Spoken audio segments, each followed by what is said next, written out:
Good morning friends, welcome to ACC academy Gondia. मी Ajay sir. मित्रांनो, आज आपल्यासाठी मराठी व्याकरणाचा एक भाग आणलेला आहे. त्याचं नाव आहे संधी. बघा मित्रांनो, बऱ्याच विद्यार्थ्यांचा मेसेज आला, बऱ्याच विद्यार्थ्यांचे कॉल्स आले आणि त्यांच्याकडून अशी एक अपेक्षा होती की सर आपण संधीवर व्हिडिओ बनवा, कारण संधी हा चॅप्टर समजायला थोडा अवघड जातो. पण त्यांच्यासाठी एक मी सांगू इच्छितो की संधी हा जो चॅप्टर आहे हा खूपच सोपा आहे. फक्त याचे जे कॉन्सेप्ट आहेत ते व्यवस्थित लक्षात ठेवायचं. आलं लक्षात? आपण संधी हा जो टॉपिक आहे, ठीक आहे, संधी टॉपिक स्टार्ट करण्या अगोदर आपल्याला स्पर्श व्यंजने किती आहेत आणि कोणकोणते आहेत ते आपल्याला माहीत असायला पाहिजे. कारण मित्रांनो बघा, संधीचा जो भाग आहे हा संपूर्णतः वर्णमालेवर डिपेंड आहे. कारण वर्णमाला जर पाठांतर नाही तर संधी काही समजणार नाही. आलं लक्षात? त्यासाठी वर्णमाला काय आहे हे वर्णमाला भाग 1 मध्ये मी टाकलेला आहे व्हिडिओमध्ये, आपण ते व्हिडिओ बघावं. ठीक आहे मित्रांनो, संधी हा जो चॅप्टर आहे लक्षात ठेवायचा. संधी. आता संधी म्हणजे काय हा एक सगळ्यात मोठा प्रश्न आहे की संधी म्हणजे काय. संधी म्हणजे चान्स नाही. आलं लक्षात? चान्स म्हणजे संधी नाही, ती संधी नाही. ही संधी म्हणजे होते साधने किंवा जोडणे. या संधीचा अर्थ होतो साधने किंवा जोडणे. मित्रांनो, या संधीचा हा अर्थ होतो साधने किंवा जोडणे. आता साधने आणि जोडणे म्हणजे साधने किंवा जोडणे म्हणजे नेमकं काय? बघा मित्रांनो, कोणतीही गोष्ट किंवा कोणतीही जी काही वस्तू असते त्याला आपण जसं दोन असला, एखादा भाग असला ए भाग असला तर दुसरा भाग बी असतो, तर त्याला कंबाईन करणे, त्याला जोडणे, त्याला संधी म्हणतात. पण आता तो झाला आपला अनऑफिशियल लँग्वेज मध्ये. पण आपल्याला जर ऑफिशियल लँग्वेज मध्ये जर आपल्याला संधीची व्याख्या जर सांगायची असेल किंवा संधीची व्याख्या जर पाठांतर करायची असेल किंवा व्हॉट इज संधी किंवा संधी म्हणजे काय, हा जो कॉन्सेप्ट आहे, हा जो कॉन्सेप्ट जर आपल्याला माहित करून घ्यायचा असेल तर आपल्याला फक्त कॉन्सेप्ट लक्षात ठेवायचा की संधी म्हणजे काय. मित्रांनो बघा, एक आपल्याला एक रिक्वेस्ट आहे की आपण संधी चॅप्टर स्टार्ट करण्या अगोदर एक आपल्याला सांगू इच्छितो की आपण जर चॅनलवर नवीन असाल किंवा पहिल्यांदाच व्हिडिओ जर आपण बघत असाल तर आपण प्लीज चॅनलला सबस्क्राईब करावं, लाईक करावं, कमेंट्स करावं आणि आपल्या गरजू विद्यार्थ्यांना शेअर करावं. ही एक छोटीशी विनंती आहे. बघा मित्रांनो, आज आपण घेणार आहोत संधी. आता संधी म्हणजे काय? संधी म्हणजे साधने किंवा जोडणे. आपण इथं वर लिहिलेलं आहे. पण याची जर व्याख्या करायचं झालं तर व्याख्या कशी करायची की बघा, आता नेमका संधी म्हणजे काय की समजून घ्या. हा एक पहिला शब्द आहे आणि हा एक दुसरा शब्द आहे. हा समजून घ्या पहिला शब्द किंवा पद, ठीक आहे, आणि हा आहे तुमचा दुसरा शब्द किंवा पद. आलं लक्षात? किंवा पद. तर कसं असते की संधी काय असते की हा जो पहिला पद असतो, हा पहिला पद याचा जो शेवटचा वर्ण असतो आणि दुसरा पद जो असतो याचा जो पहिला वर्ण असतो यांच्या एकत्रीकरणाला म्हणजे हा जो भाग आहे याला म्हणतात संधी. आलं लक्षात? याला काय म्हणतात? संधी. मग मित्रांनो, जर आपल्याला व्याख्या जर करायची असेल तर व्याख्या आपण काय करू? व्याख्या म्हणजे काय? संधीची व्याख्या जर करायचं झालं तर बघा, पहिल्या शब्दातील किंवा पदातील शेवटचा वर्ण व दुसऱ्या पदातील पहिला वर्ण यांच्या एकत्रीकरणाला संधी म्हणतात. ही झाली मित्रांनो आपली व्याख्या. ठीक आहे. संधी म्हणजे काय की पहिला पद जे आहे तर पहिल्या पदाचा शेवटचा वर्ण लक्षात बघा. पहिल्या पदाचा शेवटचा वर्ण म्हणजे पहिल्या पदाचा हा शेवटचा वर्ण व दुसऱ्या पदातील पहिला वर्ण म्हणजे दुसऱ्या पदातील हा पहिला वर्ण यांच्या एकत्रीकरणाला संधी असे म्हणतात. आलं लक्षात मित्रांनो? बघा आता संधीची व्याख्या जर आपण इथं बोर्डावरती लिहिलेली आहे, संधीची व्याख्या, ठीक आहे. पण आता इथं संधीचा जर आपल्याला प्रकार जर पडायचे असले की एकूण जर प्रकार किती संधीचे तर 3 लिहायचे मित्रांनो. बघा प्रकार 3 कोणती बघा. पहिला आहे स्वर संधी, ठीक आहे. दुसरा आहे व्यंजन संधी आणि तिसरा आहे विसर्ग संधी. मित्रांनो अजून समोर संधी आहेत, पूर्वरूप, पररूप, नामी संधी, हे सगळे आहेत समोर. पण संधीचे प्रकार किती विचारला तर आपला उत्तर 3 असायला पाहिजे. स्वर संधी, व्यंजन संधी आणि विसर्ग संधी. आता स्वर संधी म्हणजे काय बघा. स्वर संधी म्हणजे नावातच आहे त्याचं उत्तर. स्वर संधी म्हणजे काय आलं लक्षात. स्वर संधी म्हणजे स्वर प्लस स्वर इक्वल टू स्वर संधी.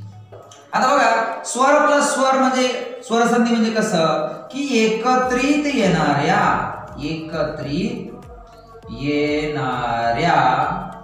दोन वर्णापैकी एकत्रित येणाऱ्या दोन वर्णांपैकी दोनही जर स्वर असतील तर त्याला स्वर संधी म्हणतात. विद्यार्थी मित्रांनो बघा काय आहे संधीची व्याख्या की जर दोनही स्वर असतील, ठीक आहे, त्या दोनही स्वर मिळून जो काही शब्द तयार झाला असेल त्या एकत्रीकरणाला, त्या संधीला स्वर संधी असे म्हणतात. आलं लक्षात. बघा आता दुसरा मित्रांनो व्यंजन संधी. स्वर संधी, व्यंजन संधी. व्यंजन संधी म्हणजे काय असते की पहिला वर्ण हा व्यंजन असतो, व्यंजन प्लस, आणि दुसरा वर्ण व्यंजन किंवा स्वर. व्याख्या हेच लक्षात ठेवायची. व्याख्या काय आहे की एकत्रित येणाऱ्या दोन वर्णांपैकी जर पहिला वर्ण व्यंजन असेल आणि दुसरा वर्ण व्यंजन किंवा स्वर असेल तर त्याला काय म्हणतात, व्यंजन संधी असे म्हणतात. आलं लक्षात. मित्रांनो आता विसर्ग संधी म्हणजे काय. विसर्ग संधी म्हणजे पहिला असेल विसर्ग. मित्रांनो विसर्ग म्हणजे बघा या दोन टिंबाला विसर्ग म्हणतात, ठीक आहे. पहिला असेल विसर्ग आणि दुसरा असेल व्यंजन किंवा स्वर. मित्रांनो लक्षपूर्वक काय घ्यायचं. विसर्ग संधी कशी ओळखायची. पहिला विसर्ग असायला पाहिजे आणि दुसरा व्यंजन किंवा स्वर असायला पाहिजे, तेव्हा ती कोणती संधी होणार, विसर्ग संधी होणार. पहिला व्यंजन आणि दुसरा व्यंजन किंवा स्वर असेल तर कोणती संधी होणार, व्यंजन संधी होणार. आणि पहिला स्वर आणि दुसरा पण स्वर असणार तर कोणती संधी होणार, स्वर संधी होणार. आलं लक्षात. मित्रांनो बघा या तीनहीचं आपण एक एक उदाहरण घेऊया. लक्षपूर्वक काय करायचं. संधीचं काय आहे बघा. आता महिला प्लस आश्रम, ठीक आहे. आता इथं ला, आता हा ला कशापासून तयार झालेला आहे लक्षपूर्वक ऐकायचं. हा जो ला शब्द तयार झालेला आहे कशापासून तयार झालेला आहे, ल व्यंजन आणि त्याचा मध्ये आ म्हणजे तयार झालेला आहे ला. आलाय ला, ठीक आहे. मग या ला मध्ये काय आहे, हा आ आहे की नाही, मग इथं आ लिहा प्लस हा आ लिहा इथं. आ प्लस आ होणार, लक्षात ठेवायचं. आ प्लस काय होणार, आ होणार. म्हणजे हा म ही ला, आता हा इथून निघून गेला कारण हा इथं मिसळलेला आहे, ठीक आहे, ला मध्ये. मग हा काय झाला, श्रम, महिला श्रम. विद्यार्थी मित्रांनो बघा इथं स्वर आलेला आहे, इथं स्वर आलेला आहे, इथं पण स्वर आहे. स्वर संधी लक्षात ठेवायचं. म्हणजे हा जो महिला श्रम जो उदाहरण आहे तो तुमच्या स्वर संधीचा उदाहरण आहे, कारण इथं आपापसात जे एकत्रीकरण झालेलं आहे ते कोण काय काय आहे, ते दोनही स्वर आहेत. आणि जिथं स्वर असेल त्याला काय म्हणतात, स्वर संधी म्हणतात. आलं लक्षात. दुसरा अजून बघा याचं उदाहरण आपण इथं लिहून देतो बघा. लक्षपूर्वक ऐकायचं, समजून घ्या. विद्यार्थी विद्यार्थी हा एक शब्द आहे.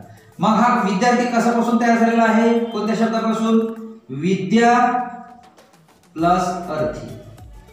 ठीक आहे. मग इथं द्यामध्ये जसा आता हा द्या आहे म्हणजे हा या आहे, तर यामध्ये काय आहे?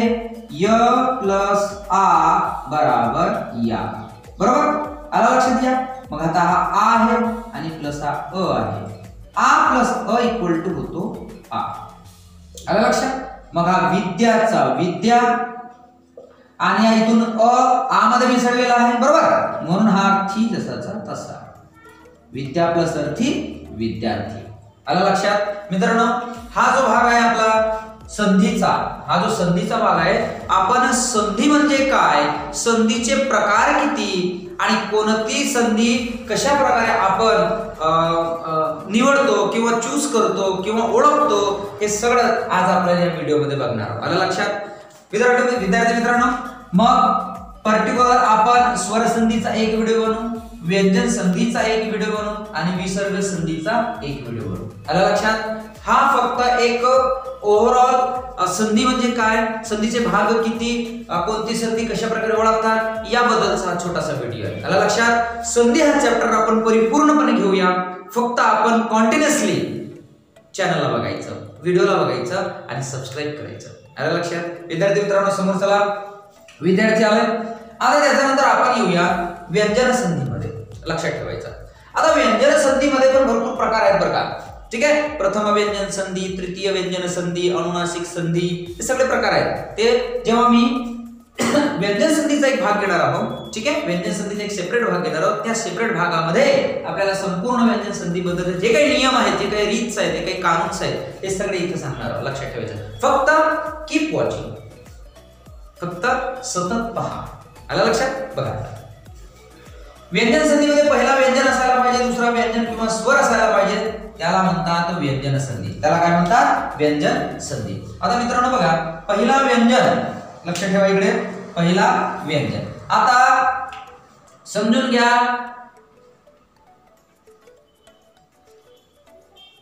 सत प्लस आचा. लक्षपूर्वक ऐकायचं, सत प्लस आचा. आता सत प्लस आचा, तर याचा होणार स दा चा र. आता तो कसं होणार लक्षात ठेवायचं. हा कसं होणार याबद्दलचा व्हिडिओ आपण व्यंजन संधी स्पेशल, ठीक आहे, व्यंजन संधी स्पेशल मध्ये इथं सांगणार आहोत. कारण याचा भरपूर प्रकार आहे आणि हा तो चा द कसा झाला, मग तो द चा दा कसा झाला, हे सगळं आपण व्यंजन संधीमध्ये शिकणार आहोत. आलं लक्षात. फक्त आपण कंटिन्युअसली बघत राहा व्हिडिओ. जे काही तुम्हाला प्रॉब्लेम्स असतील कमेंट्स करा, मला पर्सनल व्हॉट्सअपवर टाका. जे काही तुमचे प्रश्न असतील ते पर्सनल व्हॉट्सअपवर टाका. कुठलाही प्रकारचा प्रश्न असो मराठी संबंधी, you can ask me anywhere, any time, anybody. आलं लक्षात. लक्षपूर्वक ऐकायचं. बघा आता सत प्लस आचा हे झालेला आहे सदाचा. आलं लक्षात. आता बघा आपण समजून घ्या अजून एखादा दुसरा. हा तर झाला आ. हा काय आहे तुमचा? हा आहे तुमचा व्यंजन आणि हा आहे तुमचा स्वर. म्हणजे व्यंजन प्लस स्वर झाला. आता व्यंजन प्लस व्यंजन पण राहिलंय ना. व्यंजन प्लस व्यंजन राहिले. बघा आता एखादं उदाहरण घेऊया आपण.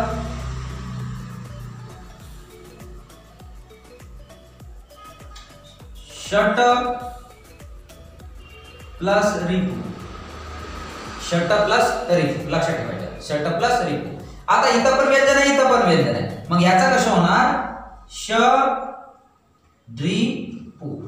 ष ड्री पू. हे कसं होणार हे व्यंजन संधीमध्ये सेपरेटली सांगणार आहोत विद्यार्थी मित्रांनो. फक्त हा व्हिडिओ कशा संबंधी आहे? संधी म्हणजे काय, संधीचे प्रकार किती आणि कोणती संधी कशी ओळखावी. आलं लक्षात. बघा मग नेक्स्ट टाइम विद्यार्थी मित्रांनो विसर्ग संधी. विसर्ग संधी म्हणजे हा जो दोन टिंब असतो त्याला विसर्ग म्हणतात आणि त्याच्या समोर व्यंजन असो किंवा स्वर असो जे काही असेल तर त्याला काय म्हणतात? विसर्ग संधी म्हणतात. आता बघा मन विसर्ग प्लस रंजन. तर विद्यार्थी मित्रांनो याचा होणार मनोरंजन. मनोरंजन. आलं लक्षात.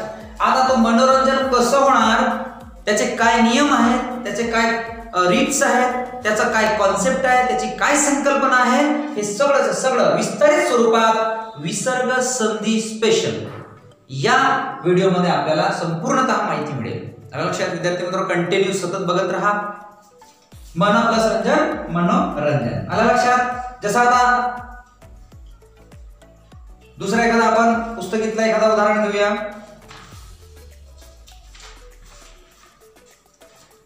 वाघ प्लस पती. वाघ प्लस पती याचा होणार मित्रांनो वाघपती. वाघपती. आता तो कसं होणार हे मी विसर्ग संधी स्पेशल मध्ये सांगणार. आला लक्षात विद्यार्थी मित्रांनो. बघा व्यवस्थित लक्षपूर्वक ऐका मी काय म्हणत आहे. आपल्याला आपण नवीन वर्षामध्ये पदार्पण आपण केलेलो आहोत. 2021 तर ठीक आहे, ते कोरोनामुळे आपल्याला खूप हानी पण झाली, नुकसान पण झाला आणि खूप लॉसमध्ये पण गेलो. आर्थिकदृष्ट्या लॉसमध्ये गेलो, शारीरिकदृष्ट्या लॉसमध्ये गेलो, मानसिकदृष्ट्या तर खूपच लॉसमध्ये गेलो. आला लक्षात. पण विद्यार्थी मित्रांनो, एक गोष्ट लक्षात ठेवायचा, डर के आगे भी जीत है. ठीक आहे, फक्त लक्षात ठेवायचं, गोंधळून जायचं नाही. आपलं धैर्य जे काही असेल ते गंभीरपणे ठेवायचं, मागे वळून बघायचं नाही. जो होगा सो होगा. जोपर्यंत आपली एज आहे तोपर्यंत आपण आपल्या परीने खूप अभ्यास करायचा आणि एक ना एक दिवस यशाचा जो शिखर आहे तो आपण गाठाल ही माझ्याकडून अपेक्षा आहे. आणि देवाचा आशीर्वाद तर आम्हा सगळ्यांवर आहे. याला लक्षात दिलं मित्रांनो. बघा आता हा संधीचा एक छोटासा एक क्लू आपण पाहिलेला आहात. याच्यानंतर पुढे स्वरसंधी म्हणजे काय, व्यंजन संधी म्हणजे काय, विसर्ग संधी म्हणजे काय, याचे सेपरेट व्हिडिओ मी व्हिडिओ अपलोड करणार आहोत. आपण प्लीज कृपा करून व्हिडिओला बघत राहा. संधीविषयीचे जे काही प्रश्न असतील आपण बिनधास्त स्वरूपाने पर्सनल व्हॉट्सअपवर टाकू शकता. याला लक्षात.